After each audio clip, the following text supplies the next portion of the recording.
अस्सलामुअलैकुम दोस्तों। आज की वीडियो में हम बात करेंगे कद्दू शरीफ के मुतालिक। अगर आप भाई के चैनल के ऊपर नए आए हैं तो भाई के चैनल को ज़रा सब्सक्राइब कर लीजिए, वीडियो को लाइक कर दीजिए, शेयर कर दीजिए, बेल आइकन को ज़रूर दबाइए। मेरे जैसा कि दोस्तों आपको पता है कि कद्दू शरीफ इंतहाई लजीज खुराक है, इंतहाई लजीज अल्लाह पाक ने इसको बनाया है। और ये नबी अलैहिस्सलातु वस्सलाम की सुन्नत भी है कद्दू खाना। कद्दू की बहुत सारी डिशें बनती हैं, वो आपको पता ही होगा क्या क्या आप बनाते हैं। तो हमारा मौजू है कि जब ये बेल आपकी अगर इतनी बड़ी हो चुकी है तो फिर आपने इसको क्या करना है। आपके जो फूल लगते हैं वो फल के अंदर तब्दील क्यों नहीं होते, वो सूख क्यों जाते हैं, खुश्क क्यों हो जाते हैं। तो ये सारी चीज़ें मैं आपको बताऊंगा। अगर आपकी बेल इतनी बड़ी हो चुकी है तो फिर आपने कोशिश करनी है, ये जो नीचे वाला हिस्सा है ना, इसको आपने ज़मीन से दूर रखना है। अगर आपका ये नीचे वाला हिस्सा नीचे ज़मीन का लगता है तो ये आप इसको रिमूव भी कर सकते हैं। ये वाला नीचे वाला हिस्सा रिमूव इसलिए करना है कि यहाँ नीचे ना लगे, यहाँ से फंगस इसके ऊपर हमला होती है, फंगस इसके ऊपर चढ़ती हैं, बैक्टीरिया वगैरह चढ़ते हैं, जिसकी वजह से आपकी बेल ख़राब हो जाती है, पत्ते ख़राब हो जाते हैं।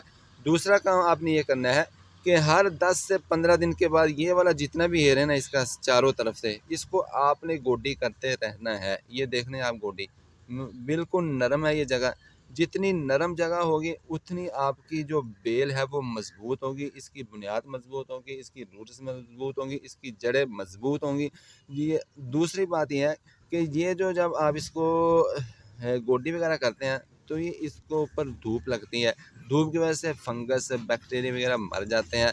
और तीसरा ये फ़ायदा होता है कि रोशनी का गुजर होता है, रोशनी जो है जड़ों को लगती है, धूप जड़ों को लगती है, जिनकी वजह से जड़ें भी मजबूत होती हैं, वहाँ भी बैक्टीरिया वगैरह हमला नहीं होता।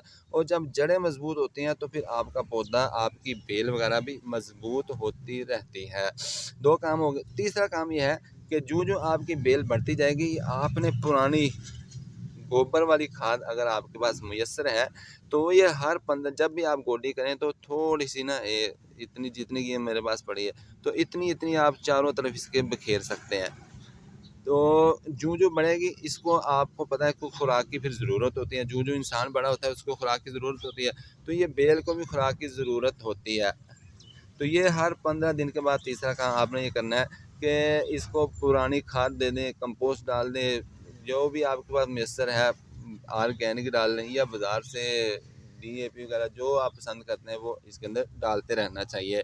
क्योंकि जब इसको फूल लगता है इस वक्त इसको फूल को बढ़ने के लिए, फल में तब्दील होने के लिए ताकत की ज़रूरत होती है। तो जब आप इसको पूरी ताकत मैसर नहीं करेंगे तो फिर आपका फूल खुश्क हो जाता है, सड़ जाता है, गल जाता है, फल के अंदर तब्दील नहीं होता।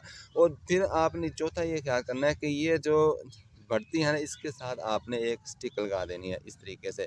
जो जो बेल बढ़ेगी तो ये यहाँ से फैलेगी तो फिर इसको रस्सी के साथ किसी भी तने के साथ इसको आपने बांध सकते हैं यहाँ पे। जो जो बढ़ती जाएगी फिर आप इसका जाल बनाते जाइए, इसका जाल बढ़ता जाएगा, इसको फैलने के लिए आप जगह बनाते जाएंगे। जो जो ज़्यादा फैलेगी ऊपर रहेगी तो ये फंगस से नीचे से महफूज रहेगी, इसको बैक्टीरिया वगैरह नहीं लगेगा। और चौथा ये है कि जब बारिशें होती हैं नीचे अगर आपने ज़मीन के अंदर लगा रखी हैं तो फिर भी ये ज़मीन के अंदर गल जाती हैं, फूल गल जाता है, बेल गल जाती है, पत्ते ख़राब हो जाते हैं। तो आपने ये चीज़ इसके साथ ज़रूर लगानी है।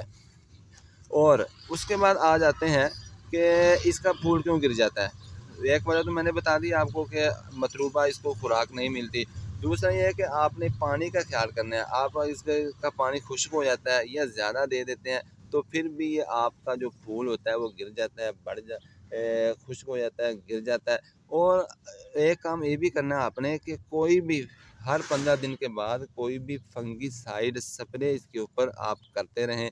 इसके ऊपर बैक्टीरिया वगैरह लगे ना लगे, फंगस को लगे ना लगे, हर 15 दिन के बाद इसको हिफाजती टीका जिसे कह सकते हैं ना, उसके हिसाब से आप इसको लगाएं। इंशाल्लाह आप देखेंगे कि आपकी बेल जो है अच्छे तरीके से बढ़ेगी और इसको फूल भी लगेंगे। और वो फूल जो है फल के अंदर तब्दील भी होंगे, कन्वर्ट भी होंगे। तो ये थी आज की छोटी सी वीडियो। मैं उम्मीद करता हूँ आपको पसंद आई। अगर आपको भाई की वीडियो पसंद आई है तो इसको शेयर भी कर दीजिए, बेल आइकन को ज़रूर दबाइए और भाई को दुआओं में याद रखिए। मिलेंगे नेक्स्ट वीडियो में, तब तक के लिए भाई को इजाज़त दें। अल्लाह हाफिज़। अस्सलामु अलैकुम वरहमतुल्लाहि वबरकातुहू व मगफिरतुहू ताब सराहु जन्नत हलाल। अल्लाह पाक आपको खुश रखे। अस्सलाम वालेकुम।